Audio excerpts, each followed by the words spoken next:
Morbi bridge દુર્ઘટના બાદ વડોદરાનો ગાયકવાડી સમયના ઐતિહાસિક કમાટીબાગના બ્રિજને બંધ કરવામાં આવ્યો હતો, જે મામલે હવે વડોદરા મહાનગરપાલિકાના સ્થાયી સમિતિને ચેરમેન અને સભ્ય સામસામે આવી ગયા. સભ્યનો દાવો છે કે બ્રિજ સારી અવસ્થામાં છે, જેથી સહેલાણીઓ માટે તેને ખુલ્લો મૂકવો જોઈએ, જ્યારે સ્ટેન્ડિંગ કમિટીના ચેરમેનનું કહેવું છે કે બ્રિજ હાલ ચાલવા માટે પણ ખોલી શકાય તેવી સ્થિતિ નથી.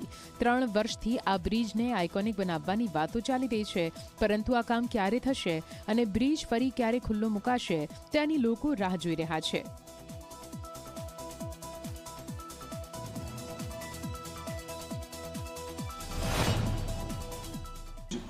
હાલમાં તો મારી પાસે જે રિપોર્ટ છે એ રિપોર્ટ વાપરવા લાયક જ આ બ્રિજ છે અને સહેલાણીઓ માટે ખુલ્લું કરી શકાય એમ છે.